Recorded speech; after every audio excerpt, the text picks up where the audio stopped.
and also stocks. And I couldn't be more happy to have John Martin join us today. John and I, our paths crossed probably 20 some years ago, John. We sat cubicle to cubicle. So I got to share all of his conversations with him back and forth in the grain elevator. And one thing about it is you couldn't outwork this guy. He was a worker. John, you've landed from the grain business into the crop insurance world. Tell everybody what you do in the crop insurance world. Currently with AgriSompo, I manage the claims department, kind of oversee the activities in the field, work closely with the regional claim managers and area claim supervisors in each of the regions to quickly identify any problems that we have out in the field and how we need to address them via policy and procedure. It's a good group to work with, very good group, and hopefully most of you have had a good experience with our claim staff. So now you know why I've invited this guy on this call. We're going to talk about acres. We're going to talk about stocks. We're going to kind of talk about current conditions. And it's anybody's guess on this acreage, folks. Now I want to get some of John's input, but before I do, let's take a look at a template showing what we think today's report can look like. I'm going to attempt actually to share my screen very quickly here. We'll see if we can make that happen. You guys give me the thumbs up whenever you see what I've got on the board. Yep. John, you're there. So let's take a look at what this market expects. We've got two things we're looking at. There's a lot of more information than these two things, but this is going to be paramount. One, and I think it's more important than acreage, I think it's going to be stocks. So we're going to look at what stocks are on hand in the U.S. The target corn stock number is 4.64 billion bushels, and 7 to 4.8. Here's something kind of interesting. Our target is considerably lower than we were last year at 4.997. And I think if you look at world stocks, that's also a trend. We've got fewer world stocks on here. Now, the futures market would tell you something just opposite of this, as we've fallen off drastically over the last month.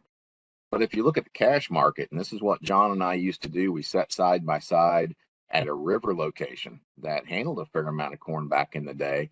We're seeing pretty strong demand from the export side of things. We're also seeing basis levels. John, if you remember back in the day on the Ohio River, I think currently, basis to farmers is in the 55, 60 over the September category, a pretty salty basis for this time of the year. Yeah. So the cash market's kind of telling us something a little bit different. I think this could be the variable that moves the market maybe the most. So we're going to look at that 4.64 billion. Moving on to soybeans. Soybeans pretty static year on year. 980 million stocks is the target. The guess all around that 950 to 1.13 billion. Last year 970 million. Not a lot of change there. One thing we have seen from world stocks is I think they were very adequate. We've started to see those tick down just a little bit. The market showing a hint of optimism in this bean market this morning, where new crop beans are up 12 to 13. Wheat, again, I always give you this disclaimer. It's a tough one. 5 primary wheat types. We throw them all together in one big pot. 836 million is our stocks target. The guess 805 to 852. If you had to put a degree of difficulty on getting wheat stocks in the U.S., especially if you've been out west and you looked at these huge commercial storage facilities, this one's really, really tough to pinpoint. Nonetheless, significantly more wheat than we had last year. John, any comment on those stocks numbers before I move to acreage? No, I think it's somewhat encouraging, particularly on the corn. And when you get down below, when you look at the increased corn acres, if we can maintain that number at target number somewhere close to that, I think that's a positive direction for the market for corn. Yeah. For corn anyway. Yeah, when we look at acres, and this is where I'm going to let you make the call because you know all things, right? Yeah. 95.83 billion acres of corn is the target. Now, John, you're in claims. Tell us what you're seeing in general on corn claims across the country. I know that here in Southern Illinois, you don't want to look out in my backyard too much, but it has been a challenging planting season. Any insights to corn planting? Well, I think overall, yeah, I think we've seen more corn acres, which kind of surprised me personally myself.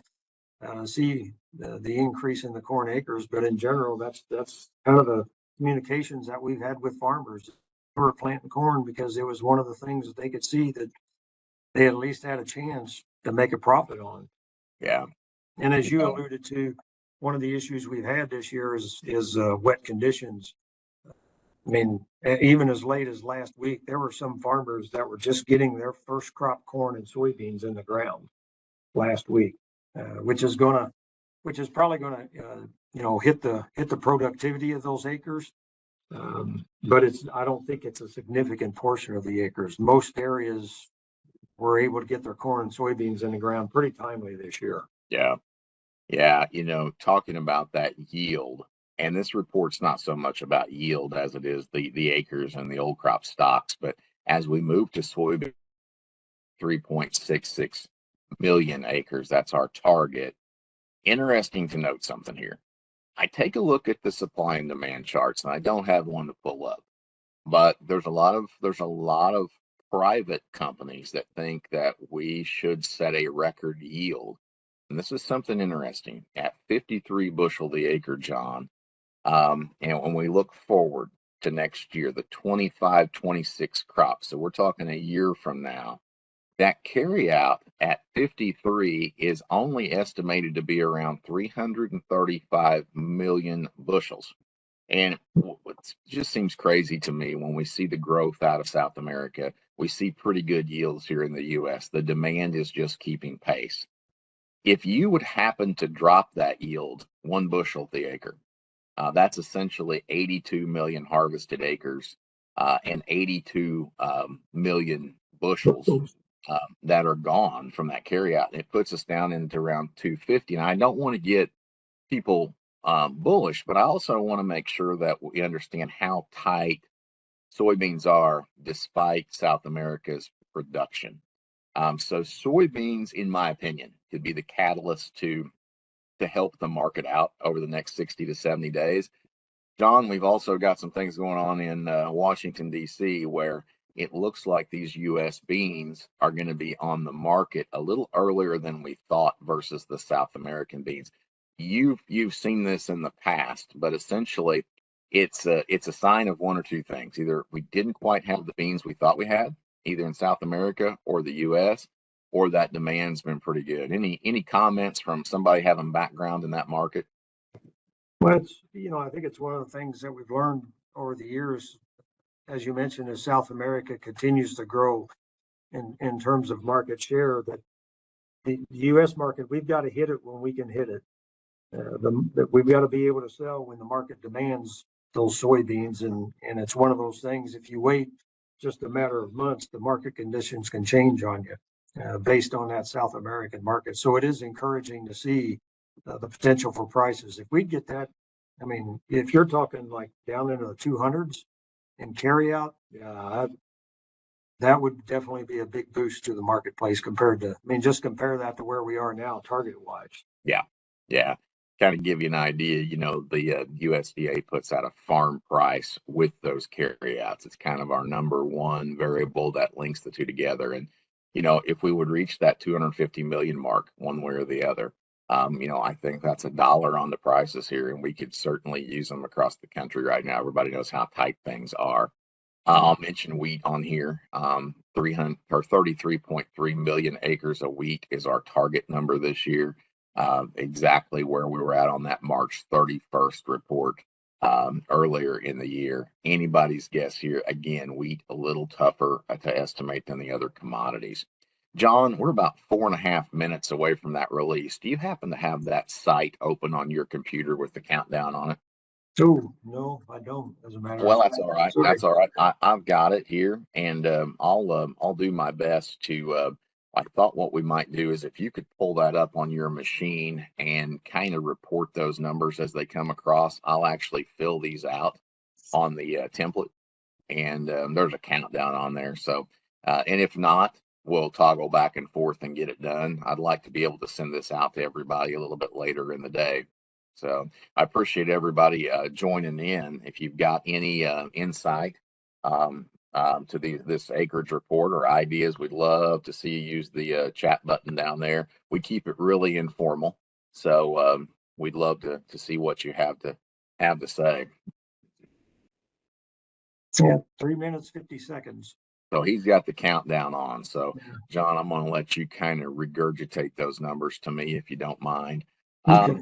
Tell me about, I mean, I talked to an agent today in Southern Ohio, talked to an agent in Southern Illinois, and, they're loaded down with claims. Where was that geography that you're seeing prevent plant corn, failed corn? Where's the primary areas? Two of the primary areas when you're talking about corn are exactly where you're talking about, Southern Illinois and over into Ohio, Pennsylvania, parts of Delmarva. That's where the majority of like replants and PP corn, that's where the majority of that has occurred. We've got some scattered throughout the United States, but that's pretty constant for us from a year-to-year basis. When you look at past years, we're pretty similar this year to where we've been. When you compare just to last year, we're pretty similar in terms of even normal harvest claims, prevent plant, crop hail, replant claims, all fairly similar in overall numbers when you compare it to last year at this point in time.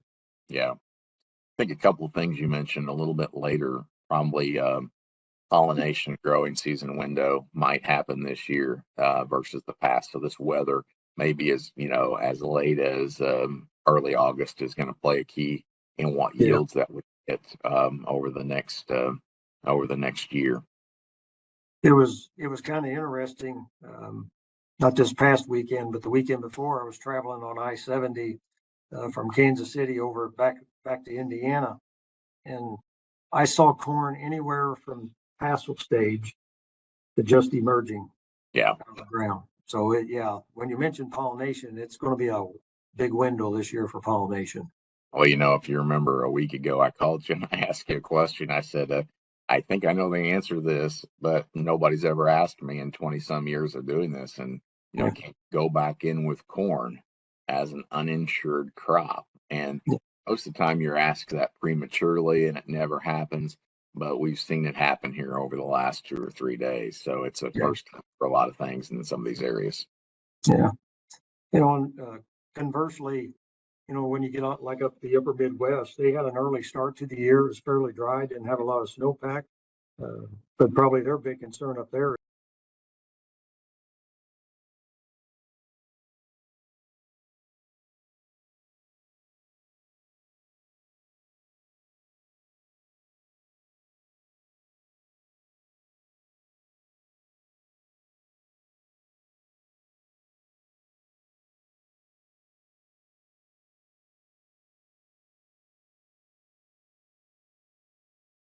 Much in the green, around 2 lower to maybe a penny higher over the course of the day. Wheat's a mixed market.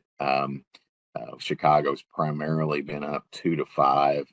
Kansas City's traded both sides. Minneapolis pretty much stuck about 4 higher on the September. So we'll get a market reaction as well as these come out, and we should be really close. Are we less than a minute right now, John? Yeah, about 20 seconds. 20 seconds. Let me get back to sharing my screen.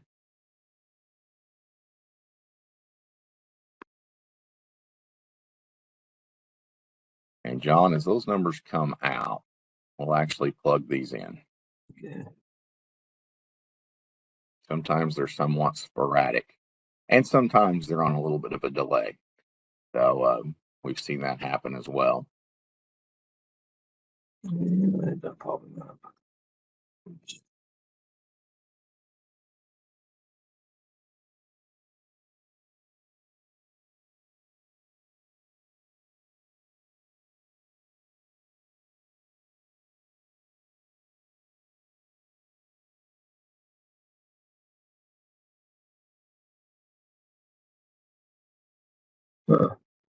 Yeah, it's not giving me anything right now. Okay, it may just be slightly delayed. Sometimes that happens.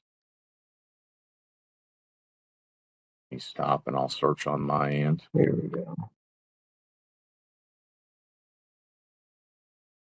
Got some action.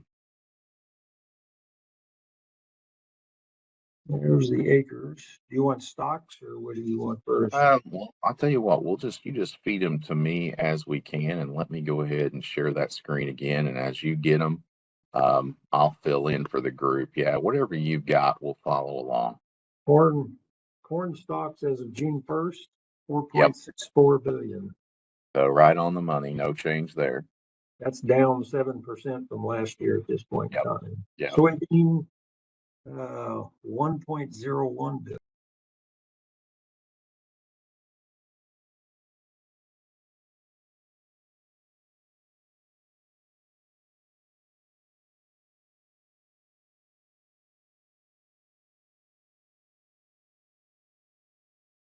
So when we boil these down, we get a market reaction here shortly. 1.1 billion on beans is at the high end of the guess. Now let's look at acreage. Have you got those in front of you? Sorry, that's 1.01. 1.01. That's Yeah. that makes a difference, doesn't it? So Yes, not significantly higher. Not significantly higher. Yep. Okay. Yeah. On acres, corn, 95.2 million acres.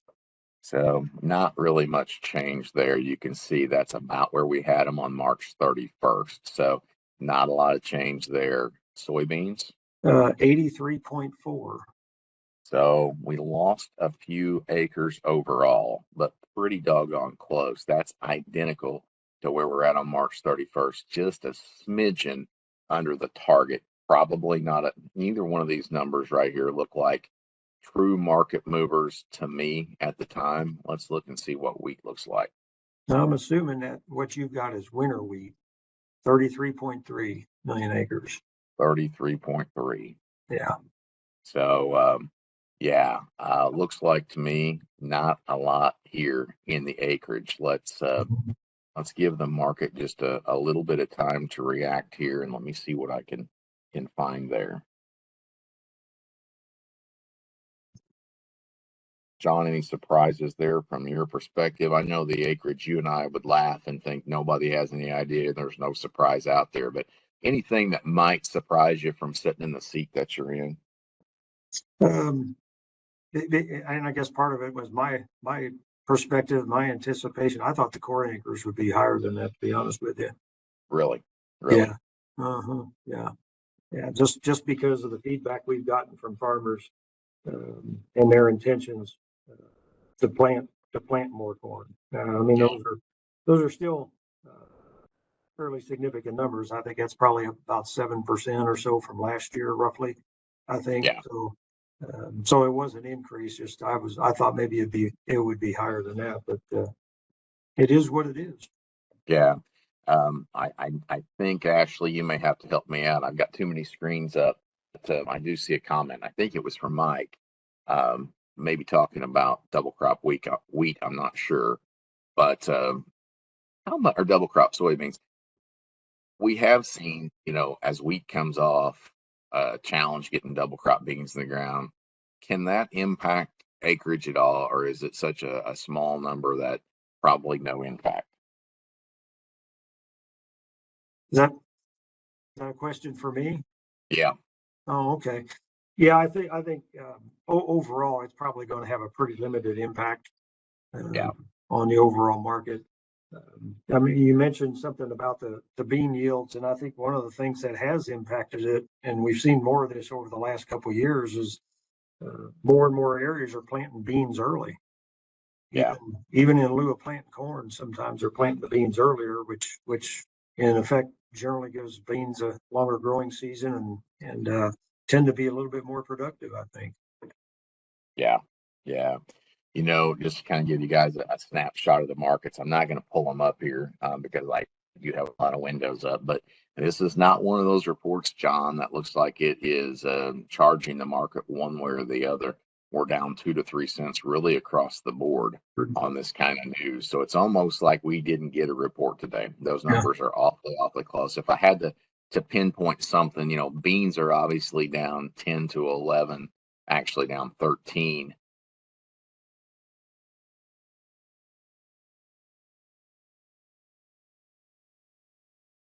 And to give everybody an idea, John, you've been in this thing, trains, barges, farmers, bins. 21 million is a very small margin of error. When you think about all the places beans can be in transit on a train, in transit on a barge, in the bottom of a processor's bin. So while 21 million sounds like a lot, not really a big increase there. So not a lot of surprise there. So to get a little bit off topic here, do you think now, do we switch to more of a weather market? I think we're going to go back to this trade war weather market. I think it's going to be key. And one thing that you and I used to see in the grain business is when the South American beans are off the market is largely when they're not available. And then China, and China's 55% of our total exports out of the U.S. They come to the U.S. and in a big crop year in South America, we can expect that to be pushed off as late as October. In a short crop year, we've seen it maybe as early as the first week of August. By the numbers, and this is something that's kind of interesting, by the numbers, 3 months ago, we felt like that date was about October 3rd, which means probably not a lot of basis opportunities for the Delta, those early harvested beans. Things have changed, and it certainly looks like on the world market about August 26th, 27th is all of a sudden the date that the U.S. beans are more competitive. Again, that's a bullish sign in the marketplace. Now, this little thing called the trade war looming. One thing that's going to probably boost beans more than weather in the next 2 or 3 weeks is any type of agricultural positive trade news with China. It's going to be key. And while we're a small percentage of trade in the big scheme of things, really important to both countries. So I've got my fingers crossed there that we'll get some positive news. And then I think this bean weather situation, I think it can really direct markets. And I think we're looking at August. So hopefully we get some information from our friends at Planalytics that we can pass along. They've been on these calls before, but yeah, I think we're weather trade war type market from this point going forward. Yep.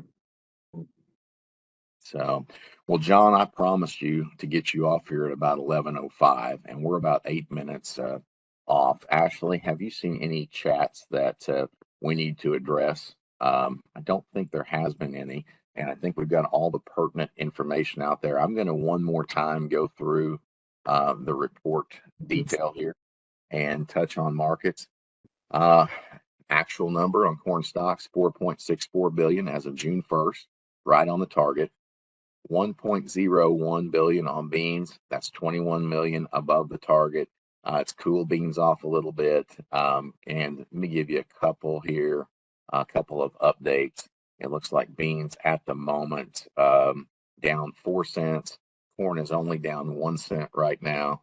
Wheat, 851 million stocks on June 1st. More than last year, but pretty much in line with where we thought they would be. The big news that gets highlighted is acres again, 95.2. Our target was 95.8. Probably not significant, and honestly, probably not measurable.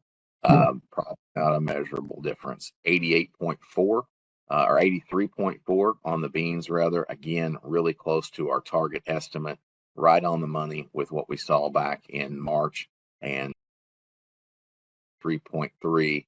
Right in line with where we thought we would be. So not one of these markets that appears we're going to be a limit up or a limit down today. And that may be good news in some cases, but certainly no big changes after this report. John, I certainly appreciate your expertise on this call and giving us some perspective that we don't normally get. Hopefully we can get this guy back and joining us in these reports in the future. So appreciate everybody tuning in. This will be available for recording Ashley's going to do her magic behind the scenes, get this out there on the daily market email. You might even see it on social media. So thanks for your attention, and we'll talk to you next time around.